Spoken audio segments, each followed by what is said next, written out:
একটা সরকার পরিবর্তন হয়েছে, ফ্যাসিস্টদের বিদায় হয়েছে।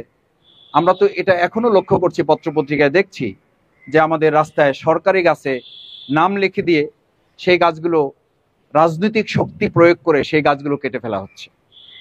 তাহলে আমরা দেখতে পাচ্ছি যে আল্লাহ তাআলার কথা আজকে উপদেষ্টারা বলছেন, আমরাও সেই উদ্বেগের কথাটা আপনাদেরকে জানাচ্ছি।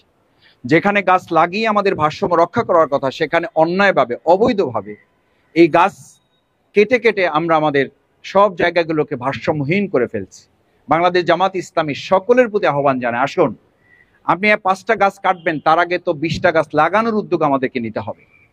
এই উদ্যোগ যদি আমরা নিতে ব্যর্থ হই, তাহলে আপনি 5টা গাছ কাটতে পারবেন, ওই 5টা গাছ কেটে খেয়ে পড়ে জীবনযাপন করার মতো প্রকৃতি আপনাকে সুযোগ দিবে না। প্রকৃতি আপনাকে প্রতিশোধ নেবে। প্রকৃতির প্রতিশোধ থেকে আপনারা কেউ রক্ষা পাবো না। অনেক বড় হতে পারেন আপনি, অনেক বড় ব্যবসায়ী হতে পারেন, অনেক বড় টাকাওয়ালা হতে পারেন, আপনি রক্ষা পাবেন না।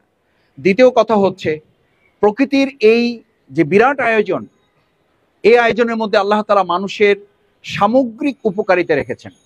শুধুমাত্র ঔষধ না এখানে, শুধুমাত্র ফল না এখানে, শুধুমাত্র আমাদের বসবাসের জন্য কাঠ এখান থেকে পাওয়া যায় না।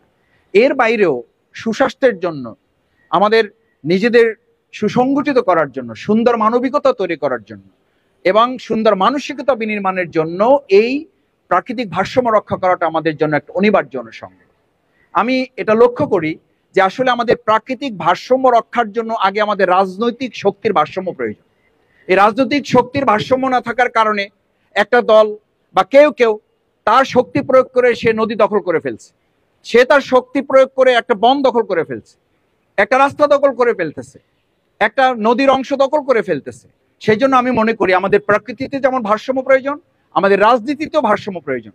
সেই জায়গাটাতে আমরা লক্ষ্য করি, এটা বলতে হয় দুঃখের সাথে, যে আমি মাঝে মধ্যে এখন রাস্তায় আমাদের জনসাধারণ যারা আছেন তারা অনেক সময় আমাদেরকে বলেন যে ভাই, আগে তো 17 বছর আমরা দেখছি যে একটা ডামি ইলেকশন করে তারা ক্ষমতায় গেছে, ডামি নির্বাচন, ডামি বিরোধী দল, ডামি নির্বাচন কমিশন, ডামি একটা জনগণ, ডামি একটা ভোটার পর্যন্ত তারা বানাই ফেলছে। আর এখন তো দেখি যে মানে ডামি একটা শক্তি তৈরি করা হয়েছে যে নির্বাচন হওয়ার আগেই আমি ক্ষমতায় চলে গেছি, এরকম একটা ভাব আমাদের সমাজে কোথাও কোথাও পরিলক্ষিত হচ্ছে। এই শক্তির যদি ভারসাম্য রক্ষা করা না যায় এবং সে অথবা আমরা সবাই মিলে যদি এটা প্রকৃতির ভারসাম্যের সাথে সাথে আমাদের রাজনৈতিক শক্তির ভারসাম্য এখানে তৈরি করা না যায়, তাহলে বিগত বছর 17 বছরের যে একটা বিরাট ফেসিবাদের মাধ্যমে আমাদের বড় ধাক্কায় বাংলাদেশে বিভিন্ন প্রতিষ্ঠানগুলো বিধ্বংস হয়েছে, এগুলোকে শেষ করে দেওয়া হয়েছে। ভবিষ্যতে আর একটা নতুন ফেসিবাদ এসে এই বাংলাদেশটাকেই শেষ করে ফেলবে। সেই জন্য আমি চাই, আমরা আহ্বান জানাই, আমাদের প্রকৃতিতে যেমন ভারসাম্য রক্ষা করা দরকার, এজন্য যেমন আমরা বৃক্ষরোপণ করছি, আমাদের জনশক্তিকে আহ্বান জানাচ্ছি, সাধারণ নাগরিকদেরকে আহ্বান জানাচ্ছি, আমি পাশাপাশি সাধারণ নাগরিক ঢাকাবাসীকে আহ্বান জানাবো, এই রাজনৈতিক ভারসাম্য না থাকার কারণে আজকে একটা ভবনের নাগরিক সুবিধা পাওয়ার পরিবর্তে দীর্ঘদিন সেটা তালাবদ্ধ করে রেখে দেওয়া হয়েছে। অথচ জামাত ইসলামী আহ্বান করছে জাতীয় নির্বাচন প্রয়োজন, তার আগে স্থানীয় নির্বাচন দিয়ে সাধারণ নাগরিকদের এই সুবিধাগুলো দেওয়াটাও তার চেয়ে অত্যন্ত গুরুত্বপূর্ণ প্রয়োজন।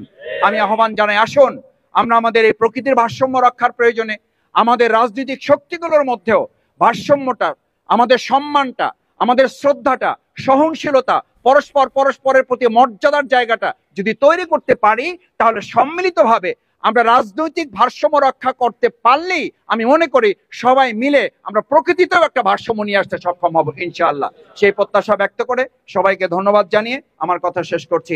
আসসালামু আলাইকুম ওয়া রাহমাতুল্লাহি ওয়া বারাকাতুহু।